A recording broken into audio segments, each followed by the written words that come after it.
Après plus d'une année à militer de toutes leurs forces pour demander le désinvestissement des fonds de leur université dans tout ce qui est lié, entre autres, à l'État sioniste et son rôle dans le génocide de Gaza, les étudiants de l'université Concordia et McGill poursuivent la lutte malgré la répression. À force de militer, on s'informe, on crée des solidarités, on aiguise notre conscience collective.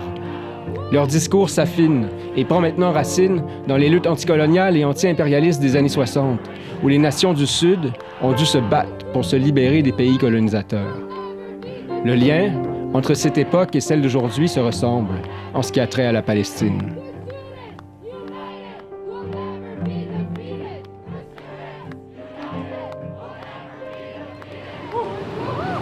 It's been said that history doesn't repeat itself, but it often rhymes.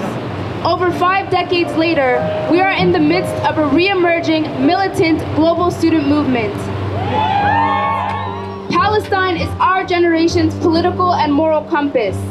Not only are Palestinians fighting against a Goliath fascist state, their fight is simultaneously revealing the contradictions in Western political society.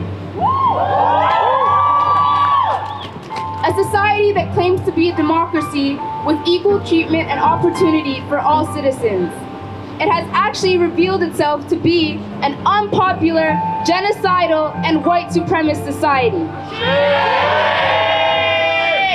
Of course, this is not a new revelation to marginalized people living in this settler colonial state. Indigenous people, as victims to the same oppressive historical processes we see in Palestine, here on Turtle Island, have been saying this for hundreds of years. Black people too. This clarity was articulated by the occupants of the 69 movement. Le 29 janvier 1969, environ 200 étudiants et étudiantes de l'université Sir George Williams, maintenant Concordia, à Montréal, ont occupé le laboratoire informatique de l'école pour protester contre la discrimination raciste à laquelle 6 étudiants et étudiantes antillais faisaient face. La manifestation a pris fin le 11 février lorsque la police a évacué de force et arrêté 97 étudiants et étudiantes. S'inscrivant dans le radicalisme étudiant des années 60, la manifestation de Sir George Williams a également reflété un activisme noir en émergence dans la ville qui a inspiré d'autres militants, militantes à travers le pays et ailleurs dans le monde. Fin de la citation. Tiré du site web histoireengagée.ca. And it is in this tradition of resistance to oppression that we fight today for Palestinian liberation. We want to share a quote from Rosie Douglas, a leader in the movement and occupation of 69 and later president of Dominica. Quote, "We must never give up the fight for the rights and dignity of all people." End quote. None of us are free until we are all free. The Board of Governors is meeting today to discuss divestment. Instead of divesting, they have cut SPHR McGill as a club. They tried to go after student organizers with disciplinary charges. They went after Cooper McGill and other student groups for supporting Palestine. We have protested together, we dispersed together, we guided each other through tear gas, and the work doesn't end after this ceasefire. It is now that the real work begins.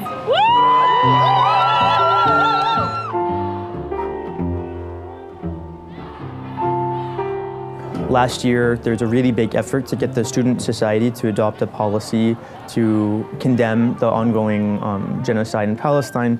But unfortunately, there was an injunction that was brought basically preventing the student society from making those statements, from demanding that the university divest in an open way.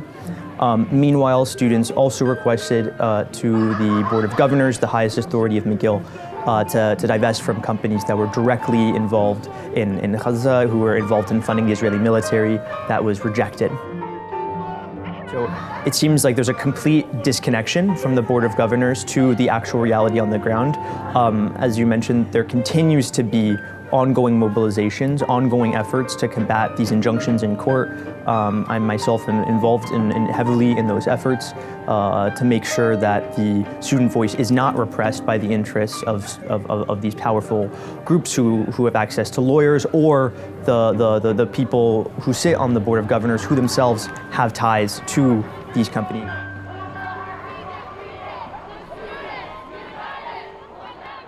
And so I think at this time there's a lot of consensus that the ceasefire is not really a ceasefire. There continues to be ongoing atrocities, and frankly, until the apartheid regime of the Zionist state is dismantled, we will continue to see these kinds of mobilizations, and we will continue to see student protest. It's not students trying to take a position on something 3,000 miles away.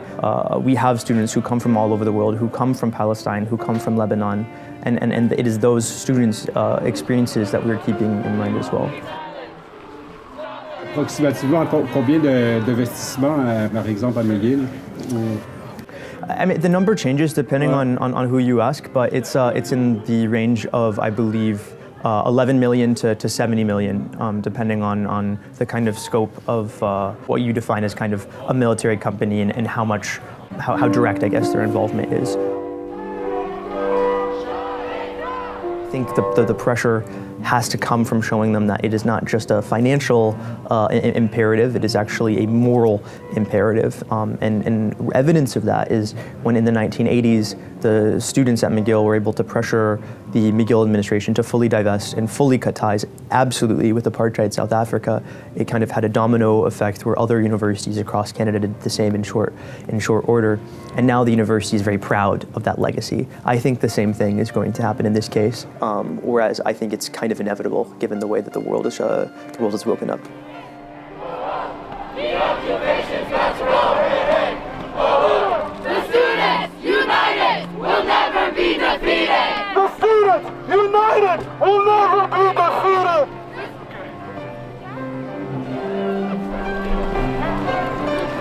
Ben, je pense que c'est des balles de peinture. Il en reste.